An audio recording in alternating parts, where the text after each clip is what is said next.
नमस्ते दोस्तों, कैसे हैं आप लोग। उम्मीद करती हूँ आप लोग अच्छे होंगे और मन लगाकर पढ़ाई कर रहे होंगे। अगर आप एकेडमिक फील्ड में आगे बढ़ रहे हैं तो आपको चाहिए कि अगर आप आर्टिकल लिखना पसंद करते हैं या फिर आप पीएचडी कर रहे हैं और आपके रिसर्च से रिलेटेड आपको 4-5 पत्रिकाएं प्रकाशित करवानी होती है, यानी कि आर्टिकल प्रकाशित करवानी होती है, वो कैसे आर्टिकल आप लिखते हैं उन चीज़ों को मैं यहाँ पे आपके साथ शेयर करूँगी। तो यहाँ पे आप देख सकते हैं हमारे पास एक इंटरनेशनल पत्रिका है जो कि है गीना देवी शोध संस्थान द्वारा निकाले गए हैं, गीना शोध संगम पत्रिका है। और ये जो है इंटरनेशनल पत्रिका है, यानी कि ये बहुविषयक भी है और नेशनल लेवल पे है, ठीक है। और ये विविध भाषाओं वाला है, यानी कि हर सब्जेक्ट का, यानी कि बांग्ला, उर्दू, इंग्लिश, हिंदी सब कुछ इसमें छपा हुआ है। तो यहाँ पे देख सकते हैं इसका ISSN नंबर यहाँ पे दिया गया है, जो जून जुलाई 2024 अभी हाल फिलहाल में ही ये निकला है। इसमें हमारे एक आर्टिकल छपे हैं। मैं यहाँ पे आर्टिकल लिखने के और 2 तरीके यहाँ पे आप लोगों के साथ दिखाऊंगी। आपको जो सही लगे आप उस तरह करके अपना आर्टिकल लिख सकते हैं। अगर आपको ये भी नहीं पता है कि आर्टिकल कहाँ छपवाते हैं, कैसे छपवाते हैं, तो मुझे कमेंट कर सकते हैं। मैं आपकी जितनी हो सके मैं आपकी हेल्प करूँगी, ठीक है। तो यहाँ पे ये इम्पोर्टेंट देख सकते हैं, ये आपका पत्रिका है। इनके संपादक के तौर पर आप यहाँ देख सकते हैं डॉक्टर रेखा सोनी, और प्रधान संपादक जो है डॉक्टर नरेश सिहांग, ठीक है। ये बहुविषयक है। यहाँ पे ये सारा कुछ आपका स्टार्टिंग पॉइंट है। और यहाँ मैं दिखाती हूँ कितने सारे इसमें आर्टिकल निकले हुए हैं। देखिए यहाँ पे जो ये दिए गए हैं अनुक्रम, कितने सारे लोगों ने क्या क्या लिखा हुआ है, देखिए यहाँ पे दिया गया है ना, ठीक है। इसमें एक मेरे पे है, तो इसलिए मैं अपना खुद का आपको शेयर करूँगी, दूसरे का नहीं करना चाहिए, गलत बात है ये। तो यहाँ पे ये मेरा है टॉपिक। यहाँ पे मेरा नाम कुमारी मौसम है और ये मतलब सबसे लास्ट बार में मैंने इसे भेजा था पत्रिका इसमें, तो ये मेरा छप गया था, यानी कि इसमें मतलब था 24 पत्रिका निकलने के, तो उसमें एक जगह थे तो मेरे हो गए थे इसमें। तो आधे अधूरे नाटक से आधुनिक जीवन का साक्षात्कार, ये मेरा आर्टिकल था। अब मैं सीधा अपना आर्टिकल पे ले जाऊंगी और आपको दिखाऊंगी कि आर्टिकल कैसे लिखे जाते हैं। वो यहाँ तो मैं डायरेक्ट अपने आर्टिकल पे चलती हूँ, ठीक है। ये मेरा आर्टिकल है। हाँ, तो ये मेरा आर्टिकल है। देख सकते हैं कि मैंने कैसे लिखा हुआ है इसे। पहले आपको ये टॉपिक देना होगा, बाकी ये सब कुछ तो आपका जब प्रकाशित होगा तो वहाँ से आपको ये मिलेंगे ही, ये सारे कुछ, ठीक है।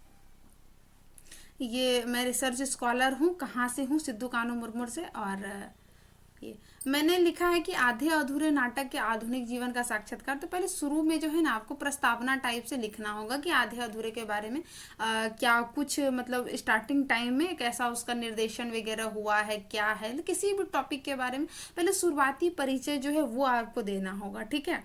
फिर आप जब आप आइएगा मध्यम के अंतर्गत, यानी कि एक तो आपका हो गया एक यहाँ पे कि आपको परिचय वगैरह टाइप से देना है। फिर जब 3 क्रम में आप इसको बांट सकते हैं। दूसरे में जब आइएगा तो आपका जो आर्टिकल है, आर्टिकल किस चीज़ पे है, जैसे कि मेरा यहाँ पे है कि आधुनिक जीवन का साक्षात्कार। तो आधुनिक जीवन से कैसे चीज़ों को जोड़ रहा है ये, यानी कि इस नाटक को कैसे आधुनिक जीवन से जोड़ रहा है, उन चीज़ों का आपको वहाँ लिखना है। अगर आपको कंटेंट नहीं मिल पा रहे हैं तो उसके लिए भी मैं आपका हेल्प कर दूंगी कि आपको कहाँ से पढ़ के चीज़ों को खुद से लिखना है, ठीक है। ठीक है, आगे देखिए, ये इस तरह से आपके पत्रिका लिखाएंगे, ठीक है। और लास्ट में जो है आपका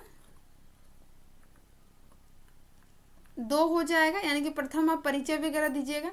दूसरा मैंने क्या कहा, जो आपका विषय उससे रिलेटेड, हाँ, विद्वानों के कथन भी देखना है उसमें कि किसने इसको लेकर क्या चीज़ें कही है, उन सारी चीज़ों को भी देना है अपने विचारों के साथ जोड़ के। क्योंकि देखिए जो चीज़ आप लिख रहे हैं सोच के देखिए, ऐसा तो नहीं है ना कि वो विचार पहली बार आप ही के माइंड में आया, नहीं ना। उन चीज़ों से रिलेटेड किसी न कुछ ना कुछ तो कहा ही होगा। तो उन चीज़ों को भी उसमें रखना है ताकि आप जो बातें कह रहे हैं उनकी प्रामाणिकता उन विद्वानों द्वारा सिद्ध की जा सके, ठीक है। और लास्ट में आपका उसका निष्कर्ष निकाल देना है, ज़्यादा नहीं करना है, यानी कि आपको लिखना है 1500 से 1700 शब्दों में, मतलब बहुत ज़्यादा नहीं लिखना है इसमें, ठीक है। आर्टिकल इतना का ही होता है, ठीक है। अगर आप 2000 तक शब्द जाते हैं तो ठीक है, लेकिन इससे ज़्यादा नहीं लिखिएगा, ठीक है। आगे जो इम्पॉर्टेंट है कि आपने तथ्य कहाँ से लिए हैं, यानी कि एक तो आप अगर चाहें तो निष्कर्ष लिख सकते हैं, यानी कि एक आप प्रस्तावना भी दे सकते हैं, जैसे कि ऐसे प्रस्तावना, मैं वो वाला भी एक दिखाऊंगी। खैर मैं वैसे लिखती नहीं हूँ पत्रिका, मैं अपनी चीज़ों को ही इस तरह से रखती हूँ कि इस पॉइंट को देना मेरे लिए ज़रूरी नहीं है, ठीक है। अगर ये आर्टिकल को आप पढ़िएगा तो सब चीज़ आपको यहाँ पे स्पष्ट हो जाएगा। जैसे कि मैंने यहाँ पे दिया है कि आज वर्तमान समय में भी नाटक प्रासंगिक है, तो ये चीज़ों को मैंने कुछ ना कुछ यहाँ पे लिख के ये चीज़ों को साबित तो किया ना कि कैसे ये प्रासंगिक है, आधुनिक जीवन से आधे अधूरे नाटक कैसे साक्षात्कार करवा रहा है मुझे, तो ये चीज़ें, ठीक है। आगे यहाँ पे आपको सौंदर्भ ग्रंथ जो है लिखना बहुत ज़रूरी है, आप इसको ज़रूर लिखिए, क्योंकि आप जहाँ से कंटेंट उठा रहे हैं ना, तो फिर आपका वो हो जाएगा ना कि चोरी किया होगा। अगर मैंने इन चीज़ों को पढ़ा, तो मैंने इससे रिलेटेड जो है सौंदर्भ ग्रंथ लिख रखा है। ऐसा नहीं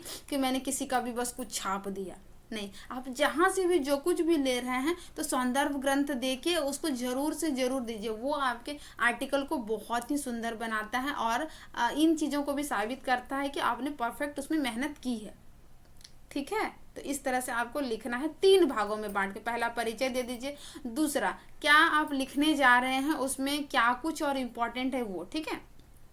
और तीसरे पे आप निष्कर्ष निकाल सकते हैं, यानी कि निष्कर्ष निकाल सकते हैं। और उसके बाद सौंदर्भ ग्रंथ, यानी कि 4 आप ऐसे कर सकते हैं, ठीक है। ये आपका हो जाएगा, ये ज़्यादा माथा खराब करने वाला नहीं है। एक और मैं आपको दिखा रही हूँ, मैं दूसरे का भी आर्टिकल लिखती हूँ, मैं उसी का दिखा रही हूँ आपको, देखिएगा। मैं MS वर्ड में ही जाके आपको दिखा दे रही हूँ, आपको और कहीं अन्य जगह भटकने की ज़रूरत नहीं है। मैंने एक होम साइंस का किसी और का आर्टिकल लिख रखा था, ये तो मेरा सब्जेक्ट का ही है सारा, देखती हूँ मिल जाए तो। क्या था टॉपिक, वो था वो मैंने मतलब लिख ही रही हूँ, अभी मैंने उसको कंप्लीट नहीं किया है।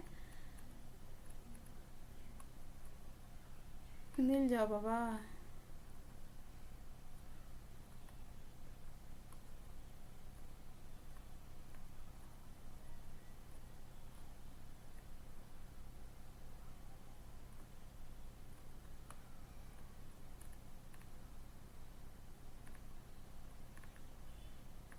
मिलेगा या नहीं पता नहीं,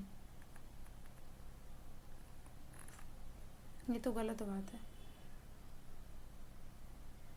एक मिनट दोस्तों, एक मिनट, मुझे टॉपिक भी, हाँ यहाँ देखिए, ये मानव शरीर में आहार एवं पोषण का महत्व, ये किसी का दूसरे का मैंने लिख रखा था, मतलब मैं दूसरे का भी आर्टिकल लिखती हूँ।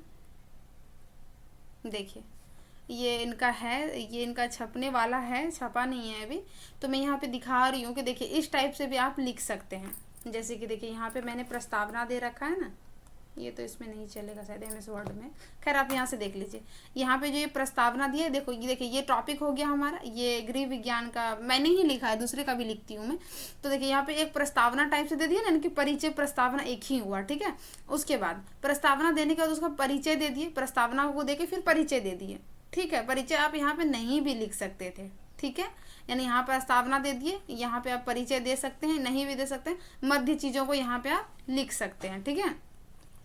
उसके बाद देखिए सारा कुछ मैंने इसका लिखा हुआ है, इसका कुछ कुछ कंप्लीट करना बाकी है, और जो भी इम्पोर्टेंट हो उसे आप हाईलाइट कर सकते हैं, ठीक।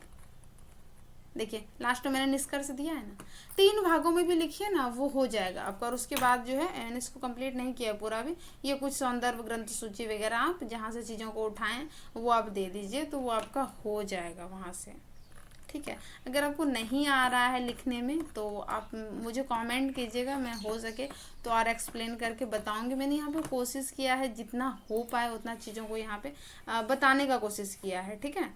तो अगर आप कहानी, नाटक, निबंध कुछ भी अगर आप लिख रहे हैं तो आप वो चीज़ों को भी प्रकाशित करवा सकते हैं। ठीक है, तो बिल्कुल लिखिए, अपने स्किल को डेवलप कीजिए। उम्मीद है ये वीडियो आपके लिखने में, चीज़ों को करने में आपकी हेल्प करेंगे। तो यहाँ देखिए दूसरी भी दिखाते हैं आपको, ये किनका है, देखिए ये भी है, ये देखिए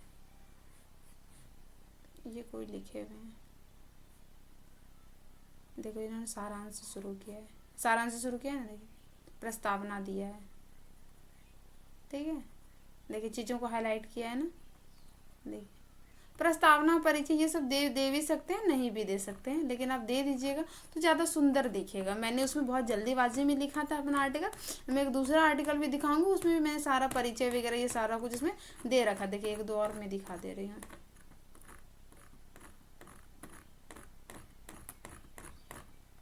देखिए ये जो लिखा है, परीक्षा के तनाव और स्मृति के बीच संबंध का अध्ययन, शैलेश कुमार मिश्रा, ये भी रिसर्च स्कॉलर है। ये जो है रांची से है, कहीं देख ना ले मुझे इस पे, फिर बोलेगा मेरा आर्टिकल बता रही है। खैर कोई बात नहीं, आप लोगों की हेल्प ही कर रही हूँ, कोई चोरी नहीं कर रही हूँ किसी का। ठीक है, तो ये आए हुए हैं इसमें, तो आप इस तरह से लिख, देखिए सब कोई नहीं डाला है, वो परिचय वगैरह होता है ना, प्रस्तावना नहीं, आप लिख सकते हैं। क्योंकि देखिए आप बड़े बड़े फील्ड में आ रहे हैं ना, एकेडमिक फील्ड में आ रहे हैं, तो आपको चीज़ों को एक्सप्लेन करना आता है कि किस पैराग्राफ में हमको क्या डालना है। ठीक है, तो देखिए यहाँ पे भी ये भी दिए गए हैं। देखिए ये विभागाध्यक्ष है, ठीक है, कहाँ का है देख लीजिए, यहाँ पे मध्य प्रदेश का है, देख रहे हैं आप। इस वेबसाइट पे भी जाके इसको विजिट कर सकते हैं, काफ़ी अच्छा पत्रिका है। और भी है बहुत सारे इसमें, देखे तो आप, बहुत सारे इसमें छपे हुए थे, आप तो देख ही लिए। देखिए इंग्लिश वाला भी जर्नल है, इंग्लिश वाला आर्टिकल है, देखिए है ना, हिस्ट्री वगैरह का भी लगभग सबका। ये इंटरनेशनल में है ना, ये बहुभाषीय है, मतलब बहुत बहुत बहुत सारी भाषा वाली है इसमें। ठीक है, और एक प्रॉपर होता है कि जैसे कि कोई हिंदी का होता है, वो हिंदी का ही, साहित्य का ही होगा, लेकिन ये सब है इसमें। इसका ज़्यादा, ये वाला पत्रिका का जो है ना, वो ज़्यादा मतलब उससे ज़्यादा इनका वैल्यू है। ठीक है, तो आप भी इस तरह लिख सकते हैं। उम्मीद है ये क्लासेस आपके एग्ज़ाम्स के पॉइंट ऑफ व्यू से, आपके पढ़ाई के पॉइंट ऑफ व्यू से, एग्ज़ाम्स के पॉइंट ऑफ व्यू से तो नहीं, लेकिन आपके नॉलेज के पॉइंट ऑफ व्यू से आपके स्किल को डेवलप करने में हेल्प करेंगी। कैसे क्या करना है ये आपको थोड़ी बहुत समझ में आ गई होगी। इससे रिलेटेड वीडियो नहीं मिल पा रही है यूट्यूब पे, इसके अलावा भी आपको और कुछ पूछना है तो आप मुझे कमेंट कर दीजिएगा, मैं आपके कमेंट का जवाब भी दूंगी, और आपको जहाँ तक हो सके मेरे से मैं आपका हेल्प ज़रूर करूँगी। एकेडमिक फील्ड में आप कुछ भी पूछना चाहते हैं, थीसिस, सिनॉप्सिस, आर्टिकल वगैरह लिखने से लेकर कुछ भी, तो मैं आपको उसमें से हेल्प करूँगी। क्योंकि एक्चुअली मैं फ्रीलांसर एजुकेटर हूँ, तो इन सब चीज़ों पे थोड़ा मैं वर्क करती हूँ। ठीक है, तो मिलते हैं नेक्स्ट वीडियो में, तब तक के लिए अपना ध्यान रखें, मन लगाकर पढ़ाई करें, देखते रहें PhD वाले साहित्य एकेडमी।